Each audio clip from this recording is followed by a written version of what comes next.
And good afternoon, everybody, and welcome to another edition of Real Talks. I'm your host, David Steele, where every movie I talk about ignites a conversation, new or old. So come join me on this cinematic journey as I turn back the clock and talk in depth about some of the greatest films of all time. And boy, do we have a great one today. And I got a special guest that's going to be joining me momentarily. But I wanted to talk about a few things about this film prior to that, because this is one of those movies, guys, that completely changed Hollywood down to its core.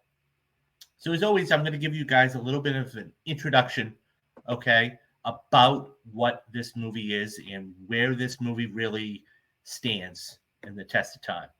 So, anybody who's seen my posts and everything else, we're talking about The Dark Knight, guys. Now, you're saying, well, wait a minute, David, this isn't like a 15-year or a 10-year anniversary of it. No, but it did come back to theaters. It recently just came back to theaters no more than 2 weeks ago.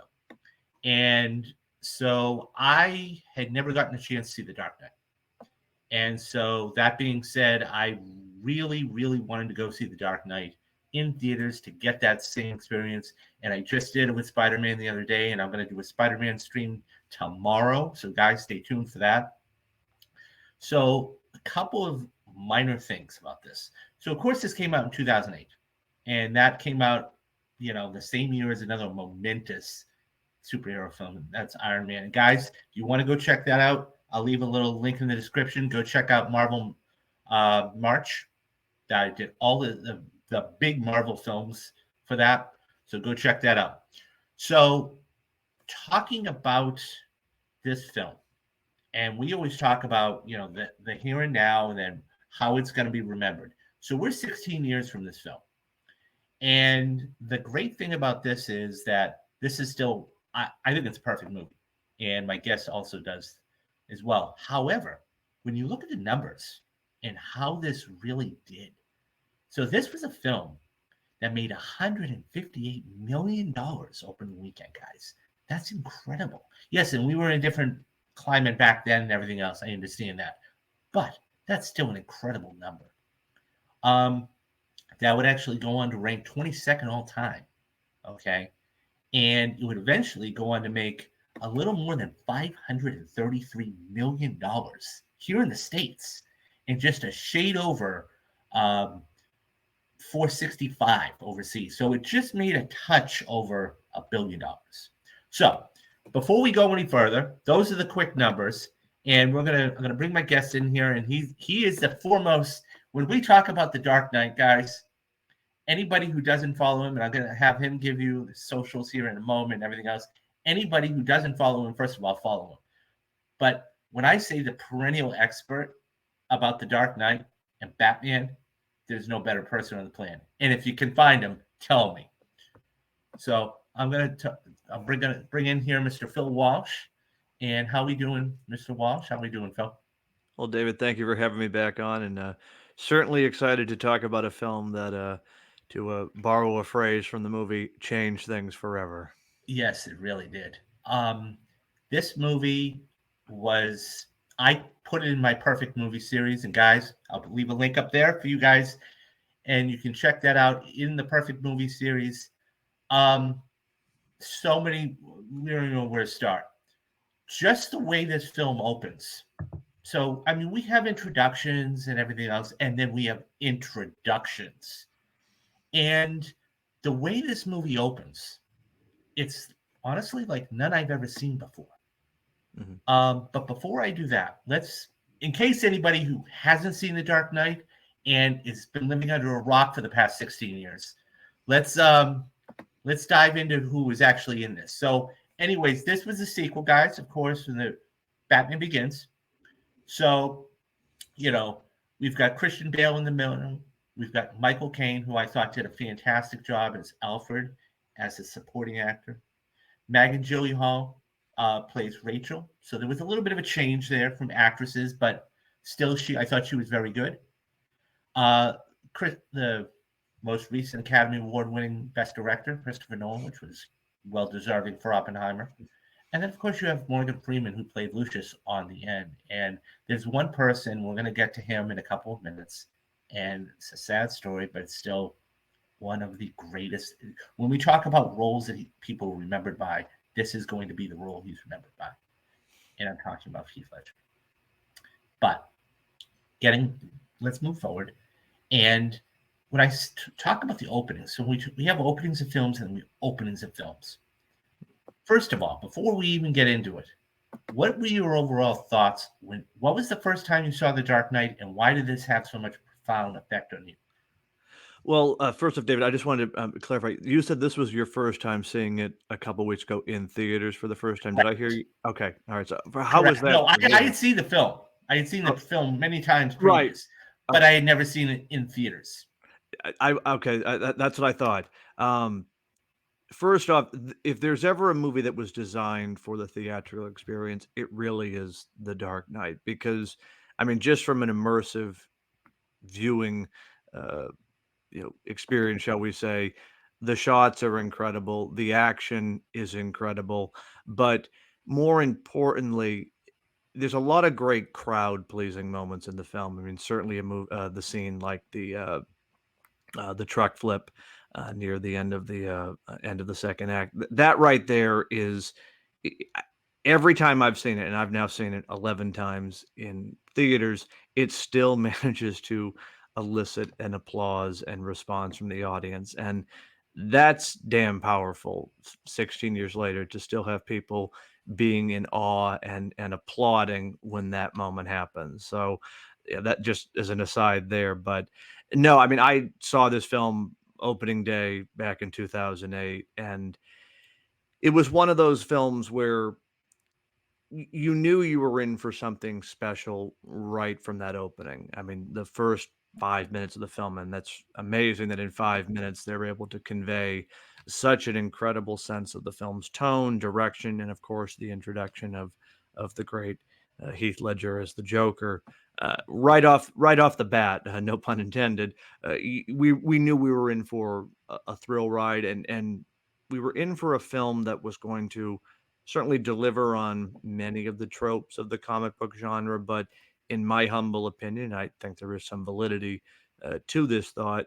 It transcends the genre. It goes beyond it, and it becomes something in the vein of The Godfather, Heat, uh, famous crime epics. I mean, you name it. This is more than just a comic book movie, and I mean that in the best possible way. Yeah, no. You were just describing the opening. The first 5 to 10 minutes of this is just astounding. I Mhm. mean, we're having, there's very little words said. I Yeah. mean, that's the other thing too. We have to make mention. We have a bank robbery going on, but the thing is, there's very little words said, and all that this shot here, we always see is this person with a bag and a mask, and the car zooms around, and then we go to a rooftop where they cut the alarm and then go inside the bank, and it's one of those things where a lot happens in a little amount of time. Hmm. And then, you talked about the introduction to the Joker. And, what doesn't, of course, I forget the actor's name that played the bank manager, but, it's one of those things where, he's just laying there on the ground, and he just puts the grenade in his mouth. And he's like, who are you? And he basically says, well, what doesn't make you stranger, you know, so the whole bus, and I love the amazing part about that is they put the bus in there and it drives right out, and the precision of it, like it It doesn't all skip a yeah, beat, yeah. and it's like, meanwhile the police are coming on. Oh my god, that's the first 5 minutes, guys, and it just goes on from there, and that's just. But you touched upon one thing, and I think Heath Ledger. Mhm. Not only is this a performance, he ended up winning the Academy Award, as he should have. Not only was this, I think it's one of the greatest performances. I mean, there's Hollywood's been around for a long time. We both know that and everything else. Brando with Godfather. I mean, you Oh, can run the sure. gamut. This is one of the greatest performances of all time. Oh, I would agree with that. I would absolutely agree with that. And And for William Fincher, thank you very much for that. Thank you very there we much go. for that.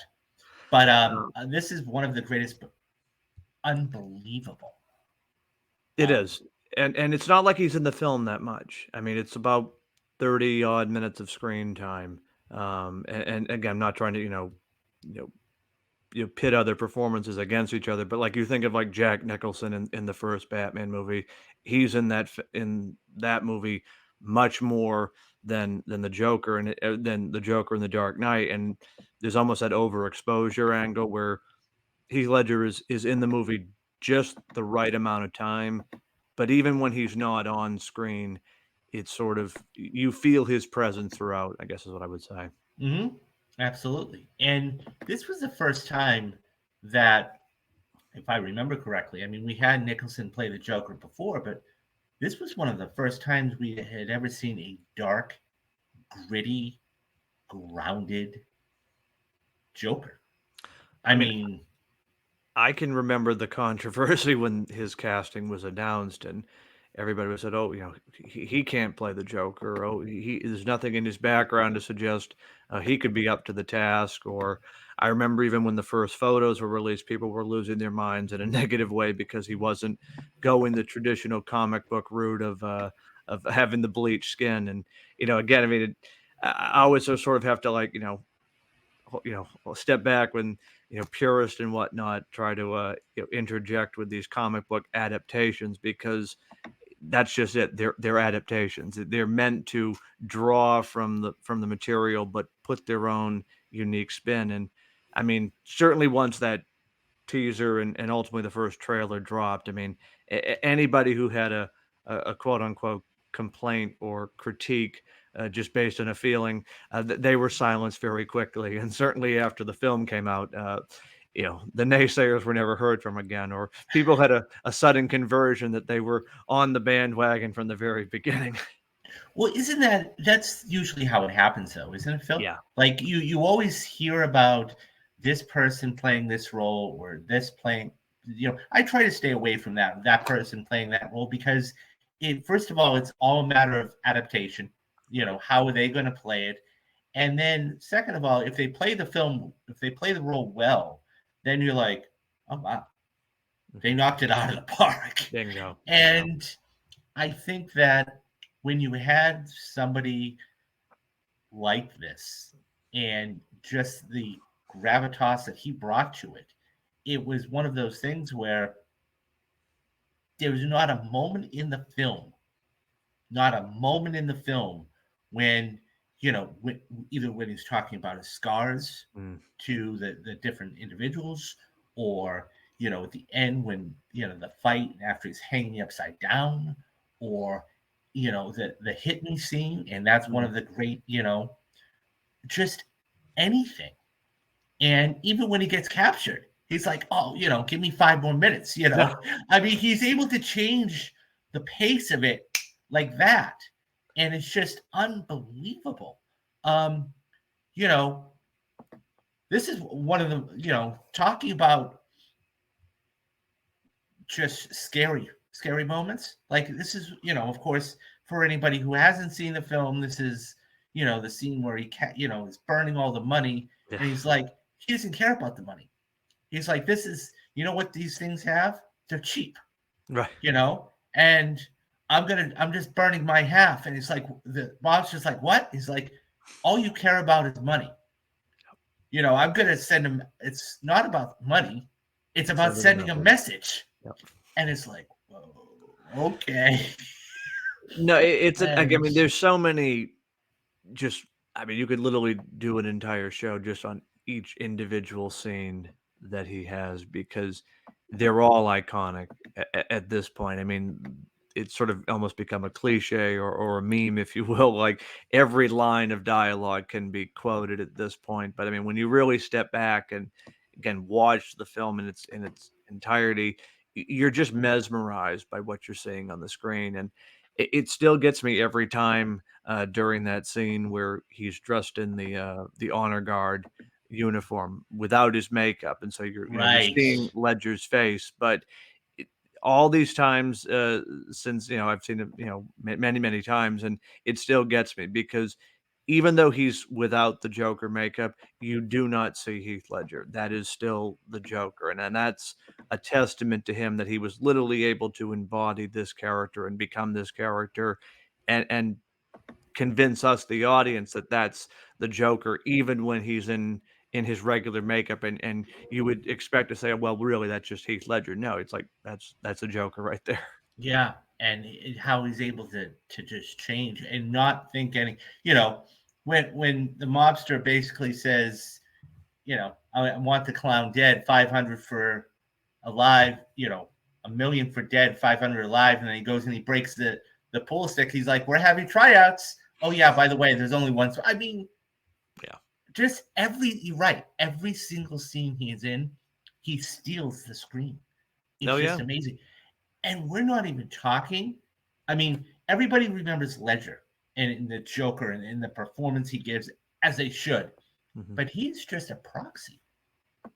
This man, so we have Yeah. another villain in this. Oh yeah. And that's Yep. to Harvey Dent. Harvey Dent, of course, the district attorney, the White Knight, and what the Joker does is able to actually bring him down and others.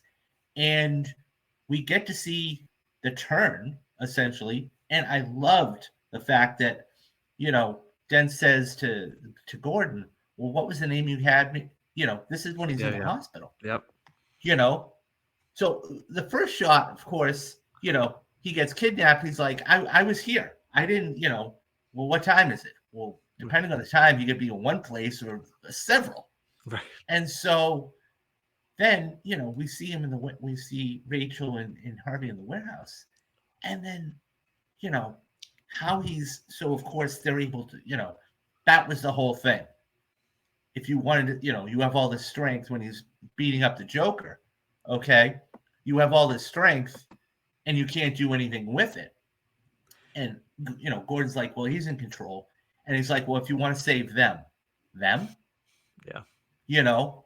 and this is how maniacal he is. He's planning so far ahead.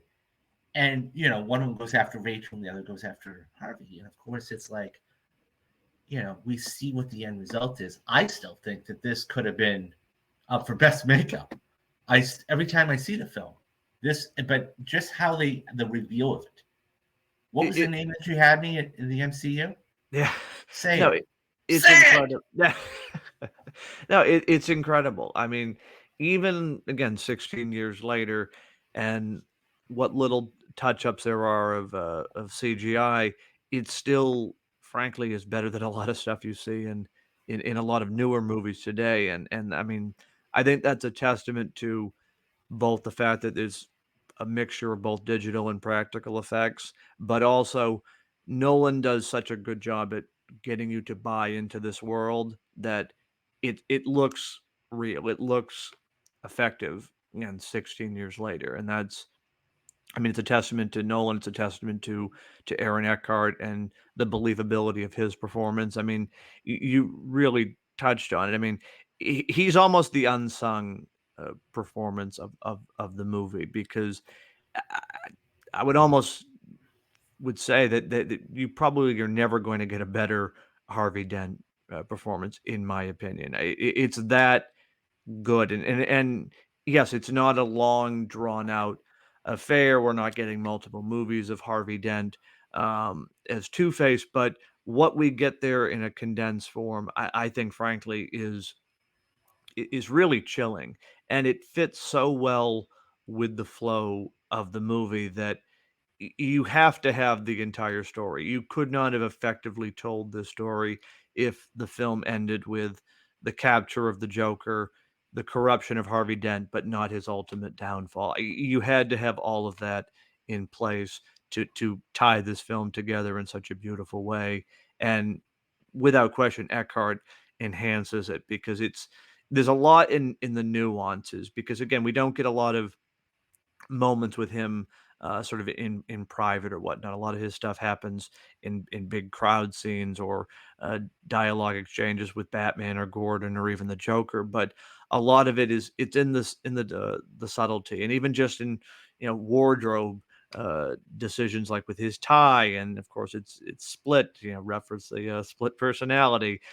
Even that scene at the beginning where he assaults the witness on the stand. Again, you see those flashes of anger, and you know that, okay, there's something more going on under the surface here. And again, Eckhart does it in such a way where this is a role that in the wrong hands you could, or I should say, with the wrong script, you could make him almost a comical, uh, cartoonish villain. And again, I'm not trying to pick on past interpretations or movies, but this is how you do it, in my humble opinion. This is the perfect way to show the White Knight, and then ultimately the tragic villain. Well, not only that, it was set up beautifully at the end of Batman Begins. Oh I yeah. think that's something that we have to keep in mind, folks, is the fact that when we get a film, and by the way, Nolan had planned this all the way out. Okay, he'd had all three films. He knew what he wanted. He wrote the scripts along with Jonathan, but it was just a simple premise of the setup, because sometimes the setup is better than the actual payoff. Mhm. So at the end of Batman Begins, when Gordon hands Batman a card and it's a Joker, and he jumps off the roof and he's like, "Thank you." He's like, "You'll never have to thank me." But it was one of the things. When he flies down, it's like you know who the next villain is. You're excited about the next movie, and you know, oh wow, they're going to bring the Joker in now, because they could have waited until the third film, but I don't think it would have had the same gravitas. Right. Um, that being said, it's just the setup for me, I thought was impeccable. Um, I mean, and look, you could talk about any Christopher Nolan film and anything else. This to me, Oppenheimer and The Dark Knight are the two perennial master classes of his. But there's a whole other aspect we're talking about, we're missing here. And I was just talking to off air about this. There's a whole other thing here, and it's a love triangle. And the love triangle between Bruce and Harvey and Rachel. Mhm. And when you have that, and I was thinking about this last night watching Spider-Man, I'm like, this is why this movie works to a certain extent. And they were childhood friends and everything else, and then but it just, and then she's dating the DA, and I mean, even Alfred, okay, has his input. Who do you have your eye on? You know, the new DA, or is who he's keeping company with? Right. And it's it's just, um, but that's what and Bruce, when basically he wants to walk away, and she says, "Don't make me your one hope for a normal life." Mm. And it's one of those things, and then eventually she dies. It's like, and then at the end, when Harvey's about to kill Gordon's family, why is it that I'm the one that lost everything? You didn't. Yeah. You know, that's the thing. Nobody else knows but her. That's right. And when you have the struggle between somebody who knows and somebody who doesn't know, it's it rips at each person. So that whole love triangle, that's what was a whole other facet of the A- movie. and it's not like it's again, sort of back with Harvey. It's not an in your face type situation. It's, again, a lot of it is in the nuances. Lots of it is in just, I mean, even the way that dinner scene is set up, where the four of them are, run into each other, and then they all, have their little conversation. I mean, that's, again, a perfect way of establishing the tension without leaning too much into either the melodrama or all the the mushy stuff that sometimes these films can be a little overzealous with exploiting. There's a right amount of subtlety and just enough to lead you there, but without sort of beating you over the head. I mean, I sort of think about like to call on another sequel like The Empire Strikes Back with Mm. Han and Leia. It's not an in your face love story or romance. It's more of a subtle and again, it's a lot of it rises from the tension in the situation, and that's the same case with The Dark Knight. The drama is all there in the action and of course in the story. Yeah, and I mean, it's just it. It's almost like it's two movies. I mean, when you have a great movie, okay, I mean, whether it's Skyfall or Empire Strikes Back or whatever it is, it, The Dark Knight, which we're talking about here today, it's like it's two different movies. So when I mean, and it's clear cut in the three different acts, okay, Hmm. and when Joker gets captured, and he's in the MCU, and they're trying to figure out what to do with him, and then you know once again, the Joker being the Joker, and the guy says, it's back to this scene where he says, I just want my phone call. You know, I just want my phone call. And he takes the guy hostage and he gets the phone and he blows the MCU to hell. And then, the next scene we see is him riding in the car. And Great it's shot. like, it is a great shot.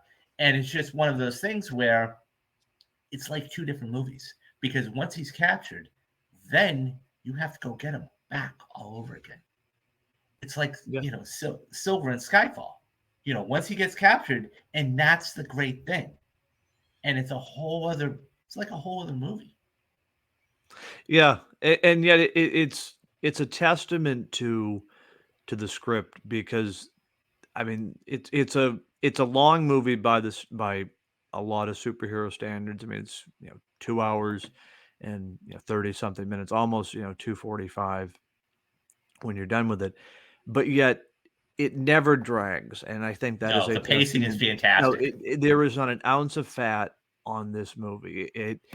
Everything builds to its next logical conclusion and ultimately ties together beautifully. And that's, again, I think it's a testament to the script Nolan and his brother wrote because, as often is the case with these types of movies, you can get bogged down in subplot here, side quest here. There's none of that. Like even the excursion to Hong Kong. Like again, everything has a part and a role to play in the story. And again, it never feels like you're being taken out of the movie. Everything, every piece fits, I guess is how I would put it. Yeah, It's a perfect puzzle. no, it really is, and it's amazing. So I like to look at films in two ways. I like to look at films in the here and now, Hmm. and then how are they going to be remembered 5, 10, 15, 20 years from now? Because, I mean, going back to Spider-Man, just what I saw the other day, I mean, that's 22 years old. Yeah, And I've seen it, 5, 6 times. And I never got up. I never got up. It just with some corny moments, sure, you have to have those in order. I mean, it can't all be intense and it all can't be funny. You have to have the mixture in there. that's But right. that being said, this is 2 hours. You're right. It's 2 hours and 32 minutes, but it didn't seem like it. No. And it was just so well done. And it's just amazing. 16 years later, it's just, and that's the thing.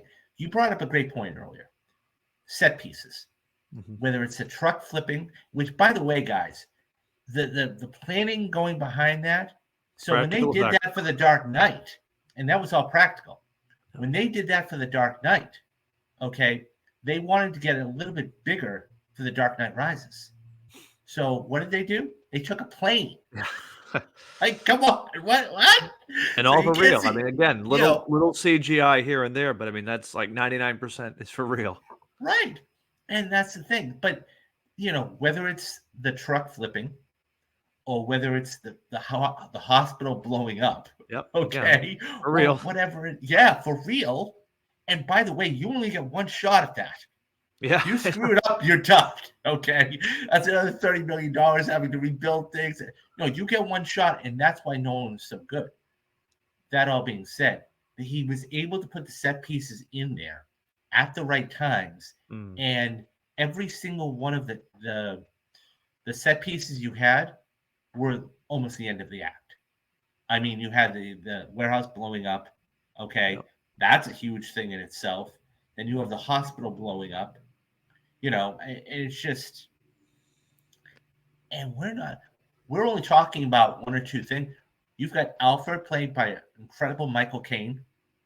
You've got, you know, Morgan Gary Freeman, who I Oldman. touched upon earlier.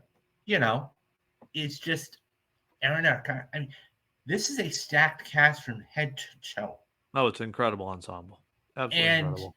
it's one of those things where you go, wow, how long was this person in it?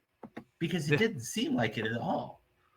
Um, I just, everything about it is just, it's, I don't think, honestly, I don't think you can make this today.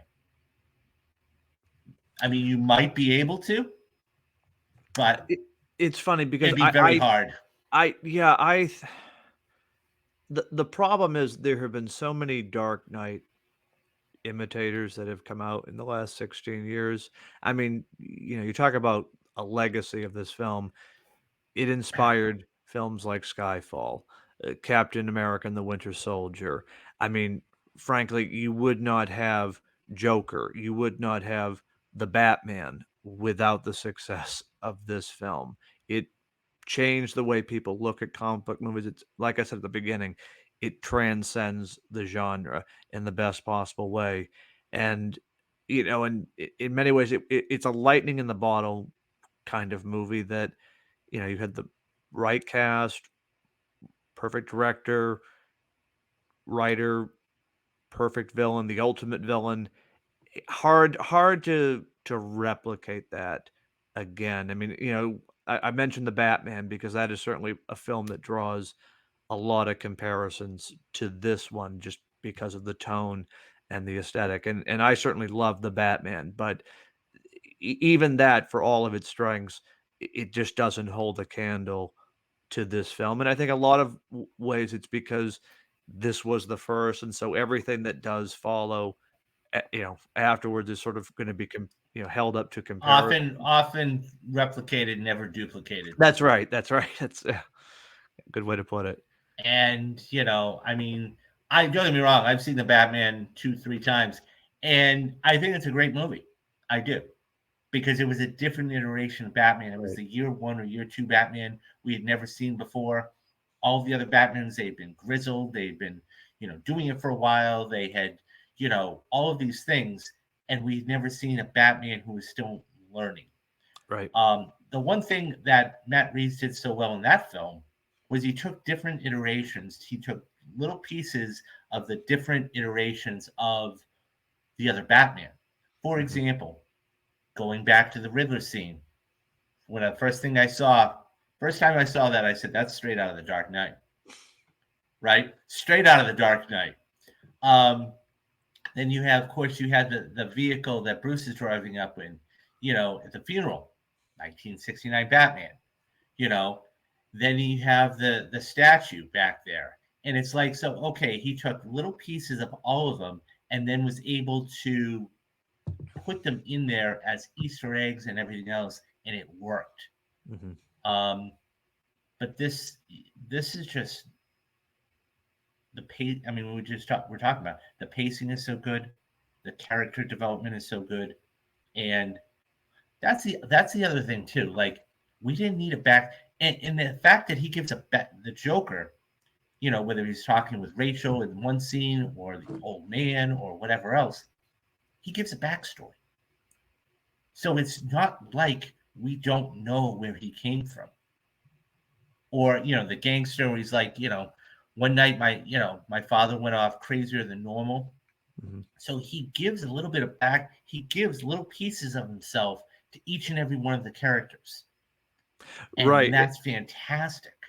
And again, that's in keeping with the character in the comics. I mean, it's a multiple choice background that, you know, even he may not even know what the true story is, and that's something that I really like because to me the Joker is always best left as either a mystery or some unreliable narrator. And because you brought it up, I read recently that uh, Nolan actually faced a lot of pushback from the studio at the time because they really wanted him to have a full-fledged backstory for the Joker in the movie, and were kind of pressuring him to incorporate something in the narrative, you know, much like in the way other classic villains have had their backstory, you know, made up or reinterpreted in previous films. But you know, you have to give it to Nolan. He held his ground and wanted to keep what we got in the film instead of, well, the reason he's like this is because X happened to him, and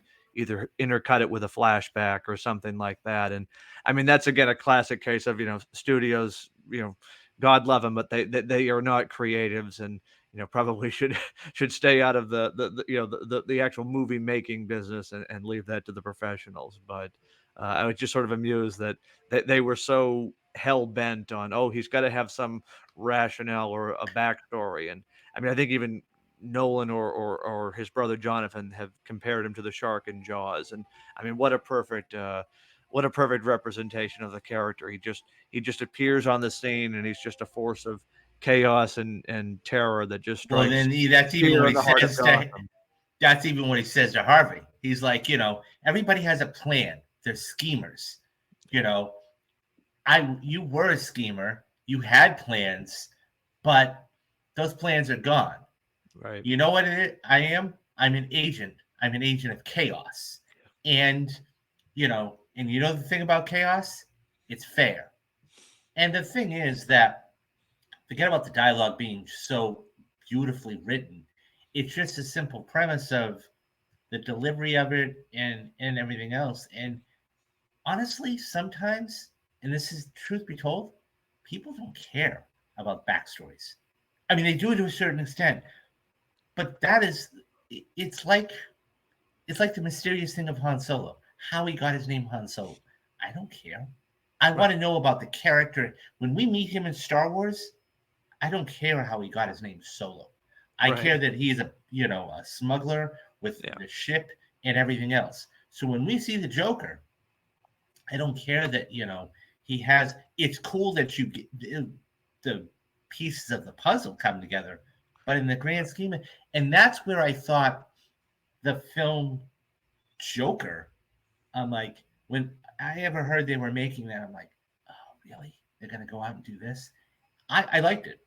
I liked it. I'm really curious to see what they do in October. But it's one of those things where, you know, I a little, sometimes you don't need as much.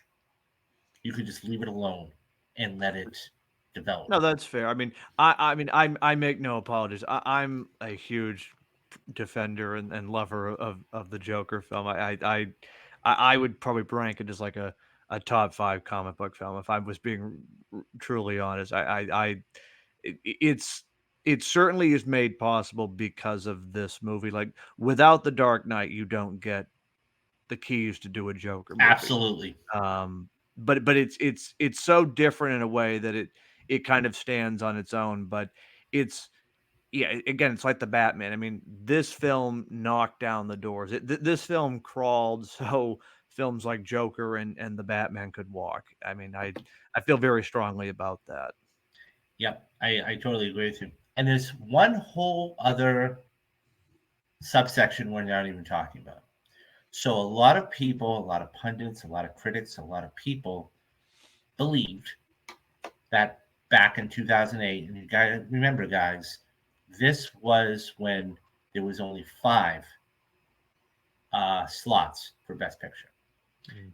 and when the Academy did not nominate it.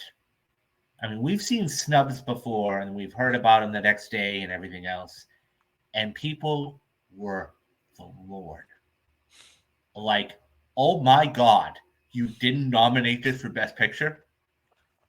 And by the way, it only got 2 or 3. No, I mean, of course, Ledger won, but this didn't get the big one that everybody, even if it didn't win, it should have still been nominated. Yeah. So the backlash, what they did is they said, okay, instead of 5, we're going to go to 10. Yep. And I think that, personally speaking, okay, for the first couple of years, that's fine. That all being said, I think right now it should be 7 or 8, depending on the year. But that being said, this didn't even get nominated.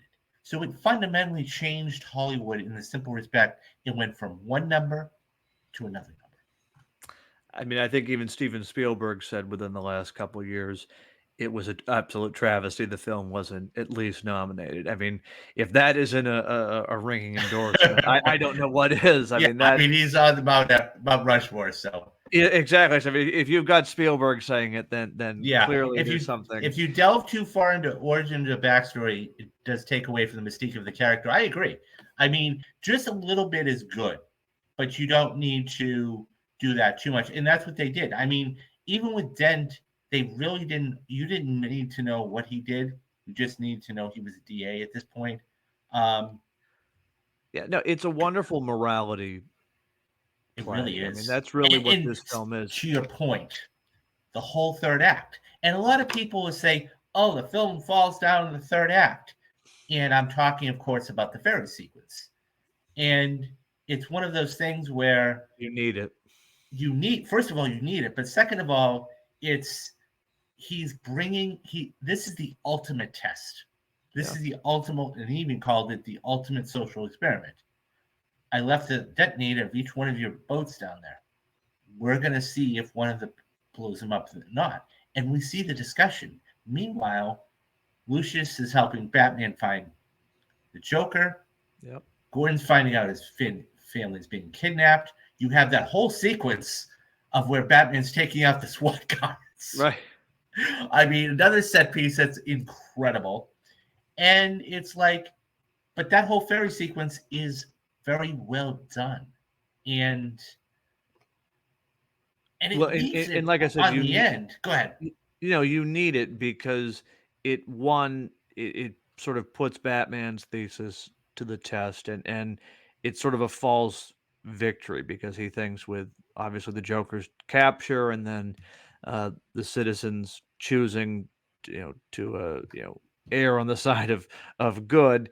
He thinks the all is well, but of course there's the great shoe dropping moment where Batman learns the truth about Harvey Dent. And again, it's another example of perfect payoff because without it, it would I don't know if it would certainly take away from Dent's story, but it sort of is a nice juxtaposition with watching how the citizens of Gotham are able to rise above temptation, but yet Harvey Dent falls down the slope, so to speak, and gives in. Well, that's the thing. And that's when he's hanging there, you know, and he says, you know, well, you have to have an ace in the hole, and mine was Harvey. And Batman says, what did you do? And it's kind of almost like a takeoff of the Batman. He's like, what did you do? And he's like, you didn't think I'd actually risk being in a fist fight with you over Gotham's soul, did you? No. My ace in the hole was Harvey. And so when we go to the warehouse, in that final 5 to 10 minutes, it's, that's when the conversation really goes and says, Yeah. we 3 acted. You were the best of us. And he wanted to bring you down. And he did. And so when that coin's in the air, and by the way, I love the fact that they let the coin fall, and show whatever side it was on. And then, he's hanging there, and of course, Dent falls to his death. And then Batman falls. It's one of those things where even the kid, which by the way, this is a little callback to earlier in the film when, they say, well, they didn't think he'd believe me. So Batman gives it to him. But he honestly, so that being said, and then of course, one of the final things that I think stands up just amazing is the final sequence. I mean, we can always talk about, voiceovers and everything else, but the final 2 minutes when he's actually talking about, why he has to run and everything else, you know, and he's a silent protector and he's the Dark Knight, and it gives me chills every time. Oh, it's a wonderful speech. Absolutely And wonderful speech. and it's just It's the whole movie. I mean, the it whole really is, movie guys. And I know leads to we're that point. just I know we're gushing about it. The reason I wanted to bring not only film on, but do this was because, well, of course we both love the film. This was, as I said, and you said it earlier, this was my first time seeing this in theaters, and there's something about seeing a movie in a movie theater Yeah. that you've seen before, and you go, wow, with the surround sound and the explosions, and it's just like, it's incredible. I was taken back to the summer of 2008 when I saw it last weekend or last week for the first time in 16 years. I mean, this was number 11, 11th time on the big screen. And, like I said, it felt like it was the first time. I mean, that's the power of this film, that it can literally make you forget the last 16 years it happened and just feel like it was right back there on July 18th, 2008. That's the power of movies, and that's why, again, I will always advocate for the theatrical experience, because I don't care what kind of a setup you have at home, and I know movie theaters are not for everybody, but for me, that is the place to see any film, but particularly one like this. It is just it's impactful. It just takes you away. You're swept away into that world. Not only that, even going back to see Spider-Man the other night, like I said, but when you're watching a movie at home, I mean, I remember seeing Endgame 3 times in theaters, See, there you go. and the pop, Phil. It just, now I understand it was 11 years in the banking and 20 plus films, everything, but the pop. Oh, sure. And being in, it's like, honestly, it's like being in a church with No, it's 40 or religious. 50 people around, just rising and applauding. And even though, I mean, even on Twitter today, like the explosion of the last shot of Spider-Man swinging and I saw the that. applause. And it's just, those are the kind of things you cannot replicate. And when No. you see something like this and you see it, it's just magical. It really is magical. And, one of my former co-hosts, he put out a tweet. It'd be very interesting to see how these other ones do and see if they have the same charm. But, and there was another movie that came out that same year. We're discussing The Dark Knight, and I'm talking about Iron Man. Yeah.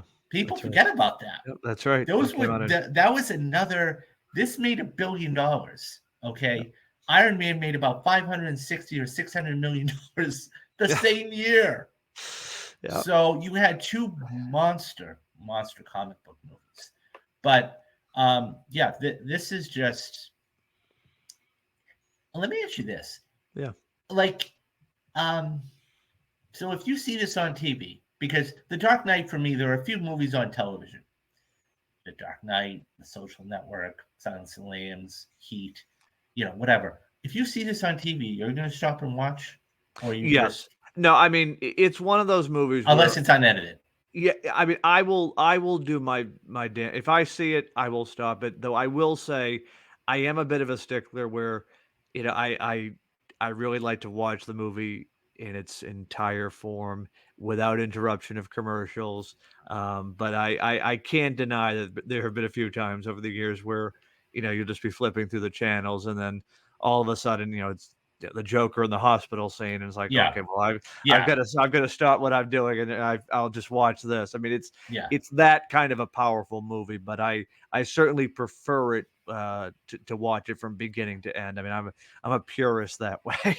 I agree. I agree wholeheartedly. And it's just it's the simple fact of there are some films that you cannot watch, no matter how much you love them. There are some films you just cannot watch edited. You just can't. You're It's doing a impossible. disservice to it. I mean, like The Departed, for example. Oh, sure. Good luck trying to watch that on AMC. No, that's a disservice The right there. ADR, forget about it. I mean, my point is this, though, guys. And look, I understand they have to do it for television purposes, but this is why I love IFC, okay, Independent Film Channel, because I'll be flipping through the channels or whatever, and whatever it is, I'll watch. If there's a movie there I enjoy, I'll watch it because I know they're not editing for time, they're not editing for content, they're not editing for anything. And I actually tried an experiment once. Speaking of The Empire Strikes Back, was so it was on television, and I'm like, oh, because they say, oh yeah, it's gonna be 3 hours. Now, first of all, the film's not 3 hours. No, It's like 2 hours and yeah, change. yeah. And so I said, you know what I'm gonna do? I'm going to go watch this on Disney Plus. There you go. So I went and I deliberately started it at the same. It's 2 hours and 4 minutes, Phil. That's how long Empire Strikes Back is.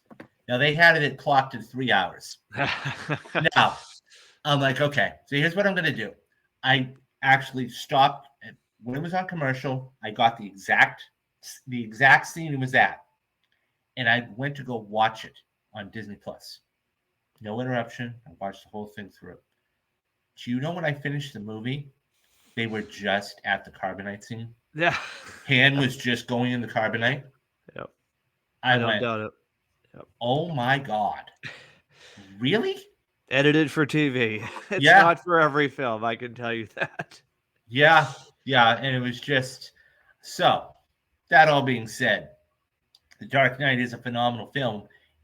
If you're watching it on TV, God bless you. But at the same time, some of them are just, and it is, by the way, guys, it's not to do with language or anything else because this is a PG-13 movie. Okay. Yeah. This is just the simple premise. They cut out scenes that you go, why? How? You That's can't right. do that. Because every scene, like you said earlier, there's no fat. Every scene is so incredibly important that it's again, that good. That's the thing. You're doing a disservice in a lot of ways to yourself because it's a film you want to watch in its true form. Entirety. Yeah, exactly. You don't want to have the interruptions. You don't want to have the edits or the cutaways. You want to be able to watch this film in its purest form and enjoy it for, there's that word again, the fact that it's cinema. I know we throw that word around a lot lately, but it is the film is cinema. It is pure cinema. So yeah, no, that is the Dark Knight. And I got to ask, so are you, how, on a scale from 1 to 10, how excited because I know you said you really enjoyed the Joker film. How excited are you to go see this new Joker film in October? Oh, I'm like a 20 at this point. I mean, What did you think of the first trailer? Oh, if anything, it exceeded every expectation. I love that it seems to be a continuation of the last film in terms of its tone, but it's also going off in such a beautifully weird and twisted direction. I think this film is going to surprise a lot of people, and just the fact that it's, I think, now the most viewed trailer since Barbie last year. That says something right there. People are interested in this movie, and I mean, again, tying it back to the Dark Knight, it's all made possible, I think, because of Heath Ledger's Joker. You don't get these films without the cultural impact and still relevance of his character. I mean, to use that line, he changed things forever. Yeah, he really did. He really, really did. So yeah, that is just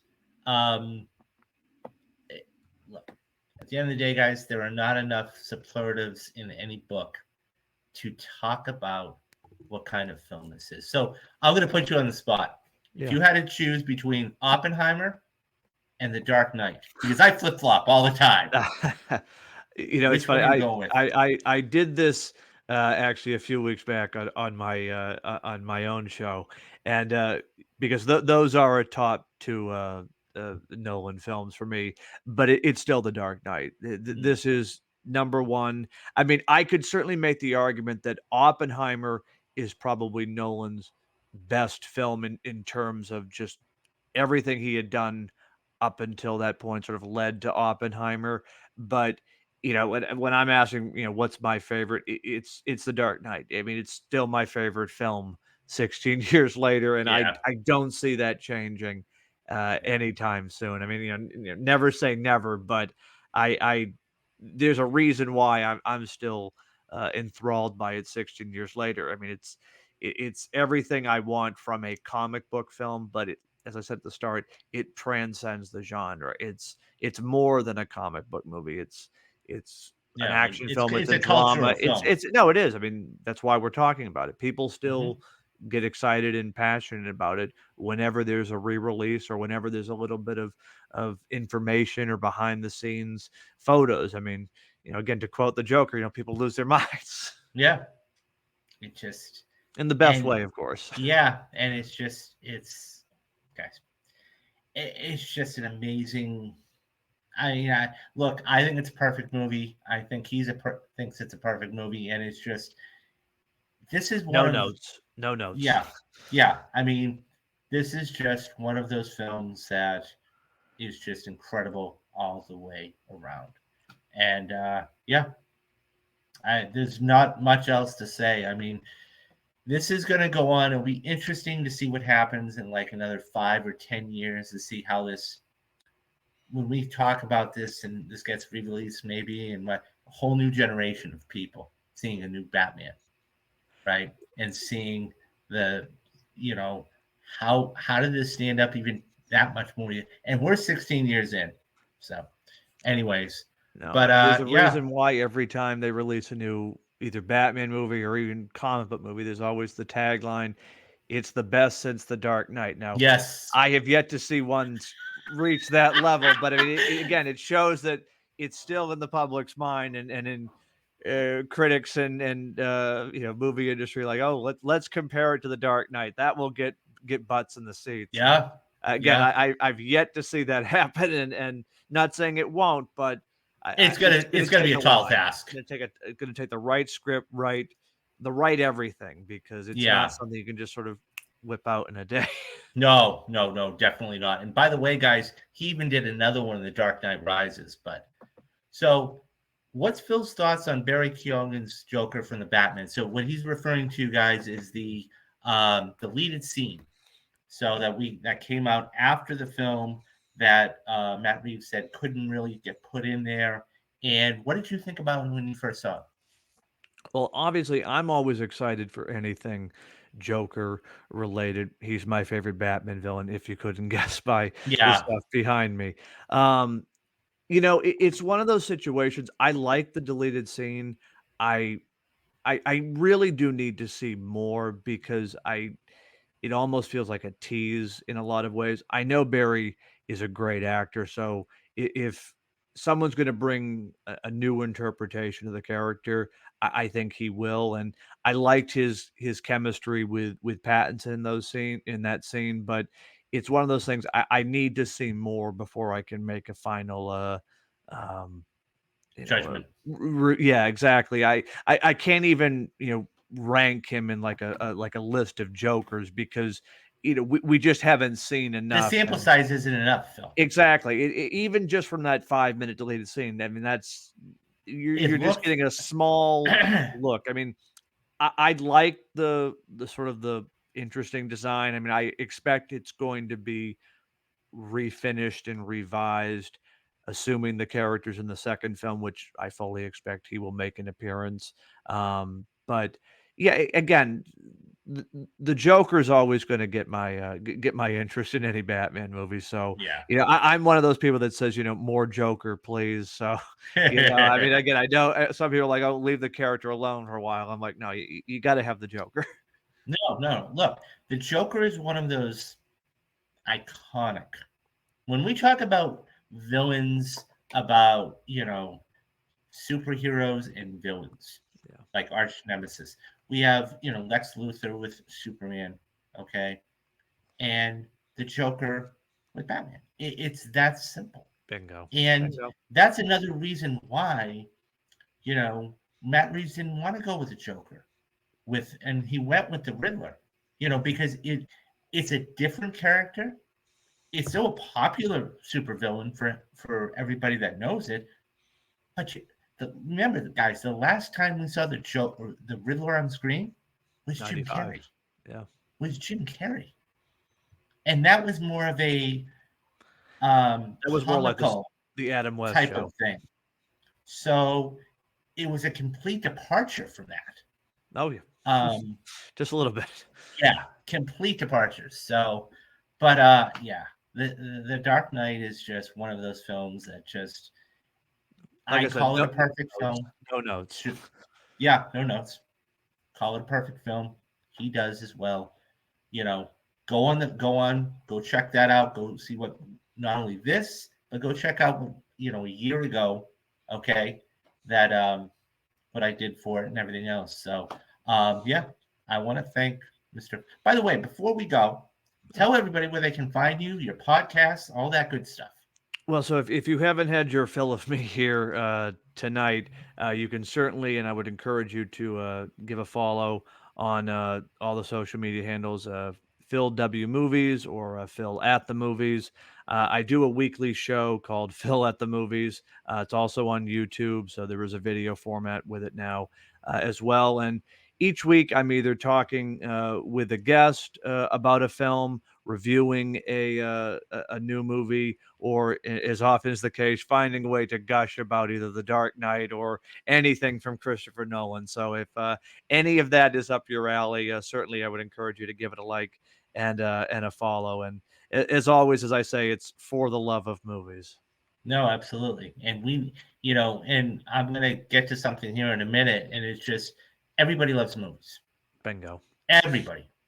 There is not one, and we have a new sub for you. So he said I sub to your Ah, all right. channel. Thank you very But much. it's just a sub. Everybody loves movies. Yep. Bingo. Everybody. There isn't a person that I know that doesn't enjoy movies in some way, shape, or form. Everybody has a favorite movie. Everybody, and what I talk about the first time you see a movie, especially in a theater, it's a memory. Yeah. That's right. You create memories, and that's the thing.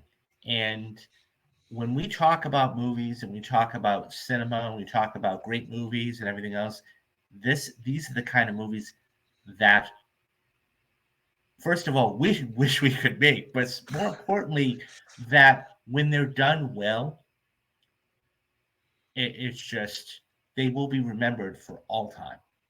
That's right. I mean, it's doesn't happen all the time because certainly, I mean, nobody goes in to make a movie to make a bad movie. I mean, Mm-hmm.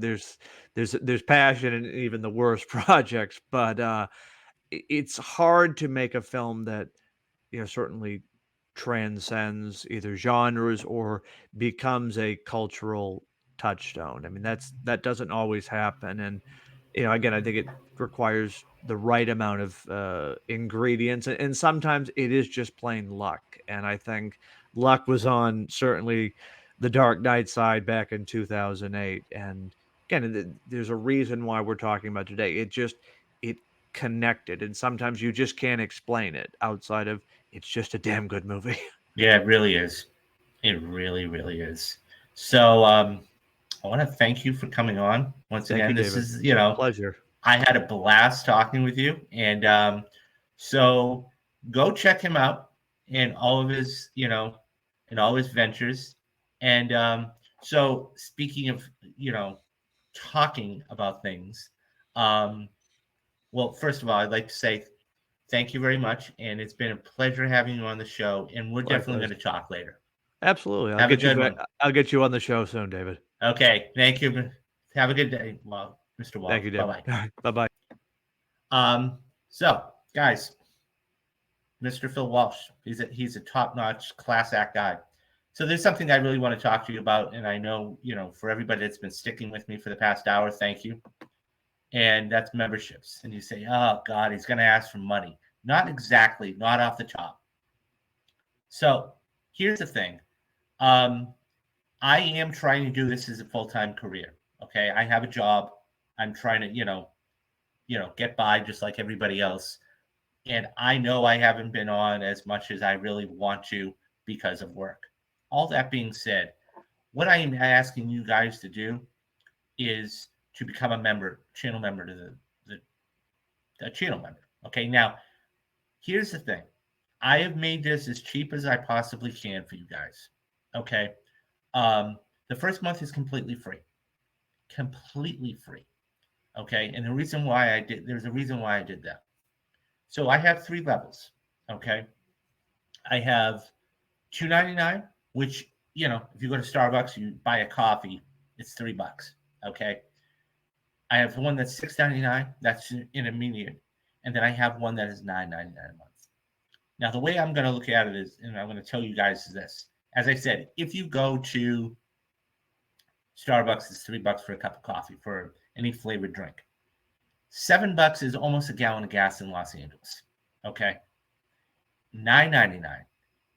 Look at it like this, guys. HBO with ads is $9.99. Netflix is raising their prices again. Hulu is cracking down on their passwords. I'm giving you all of this content for $10 a month. Okay. That being said, I have a ton of different things out there for you guys. I've got the Perfect Movie Series, which I did The Dark Knight on. Okay. Go back and check that out. Okay. I mean, there's movies on there like Heat, The Departed, Social Network. It runs the gamut. Skyfall. Okay. I did earlier this year. Then if you don't like those, okay, I have retrospectives, and I'm going to start to do more retrospectives as the summer continues to move along. Okay. I did, I've done and will be doing, I did Indiana Jones and the Temple of Doom. I've done Street Fighter. I've done a number of different other quiz show, which was back in 2004. All of those. Then I just started another series on the channel called Anatomy of a Movie. And that is basically something that I wanted to do a deep dive into a particular movie, whether it was the themes of the movie or a scene. So the last video I just put up was about another perfect movie I did called Heat. Of course, 1995. It's going to be turning 30 next year. Okay. Al Pacino, Robert De Niro. I sat down and I basically dissected the coffee shop scene. It's only a 6-minute scene, but there's so many different things in all of that. And that's what I did. Not to mention interviews. Mr. Phil Walsh was kind enough to come back on. Okay. I've interviewed Ryan McQuaid. I've interviewed several other people. Okay. So there's a number of different things on the channel for you guys. Okay. I'm trying to do this full time. But the biggest thing that I'm hoping, if you guys get any enjoyment out of this whatsoever, at least, and I'm asking you at least, please hit the like and subscribe button. Okay? Because what that will do is tell me a couple different things. Number one, it will tell me you're enjoying the content. Number two, it will get it out to more people. And that's my goal. And I do have goals here I want to talk about in a minute. And number three, I just enjoy doing it. Okay, so my goals. Okay, my goals are this. I want to hit 2,000 subscribers by the end of this year, which I think is completely doable. But I need your help to do it. The other thing, too, is I would like to try and get between 15 to 20 paid subscribers by the end of this calendar year. And I think it's doable with your support. Okay. So here's what I tell people. The first month is completely free. Okay, it's completely free. Sign up for the first month. If you don't think that I'm not providing you enough content, cancel. You're not going to hurt my feelings. Okay, because I want you to be able to get your money's worth.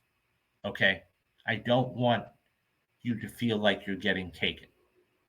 Okay, I want you to feel like you're getting your money's worth. That all being said, $10 a month, guys, is absolutely nothing. Okay, as you can see here, the bottom $2.99 is going to cost you nothing. It's nothing. So, yeah, I mean, this is what I want to do for a living, but I am going to need your help. And this is how, I can't do this without you guys. So, yeah, so thank you very much. Coming up on the channel, and this is what you guys can expect over the next couple of months. So I said I was going to be doing Spider-Man streams, Spidey streams. I'm going to start tomorrow. Okay. Spider-Man streams are going to be starting tomorrow. Okay. That being said, okay, every single week, okay, until the last one is June 6th, I'm going to go see every single one in the theater. Okay.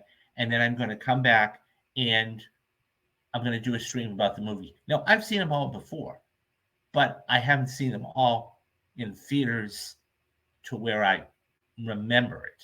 So I'm going to be doing Spidey streams every single Tuesday or during the week.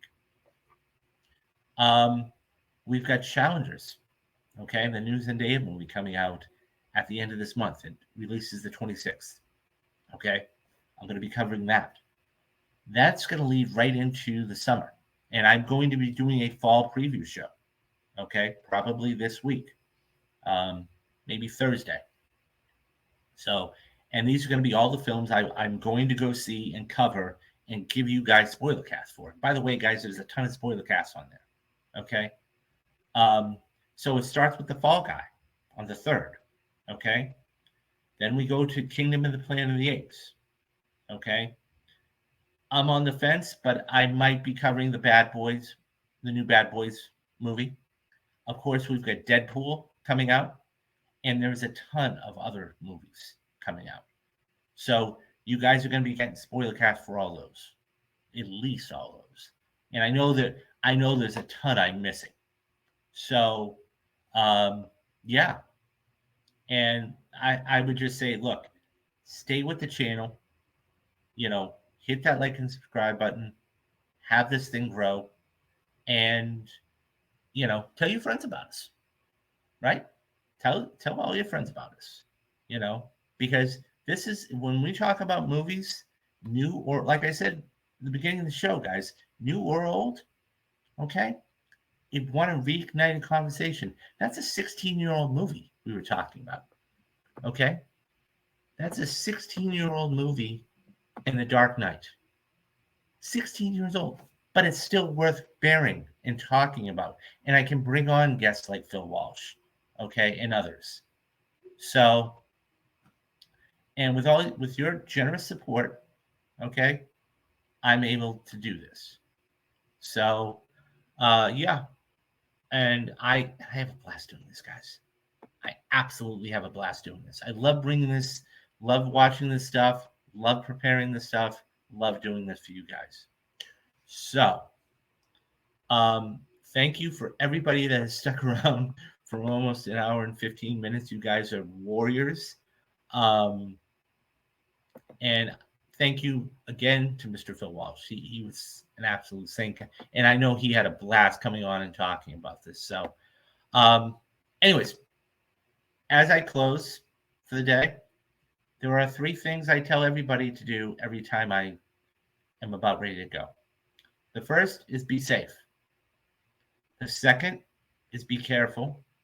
And depending on the time, and it's 4:15, so I'll tell you this tomorrow, guys, be good to each other. It doesn't take a lot. All right, guys. I am David Steele. And this is Real Talks. And I will see you later. Okay, guys. Bye bye.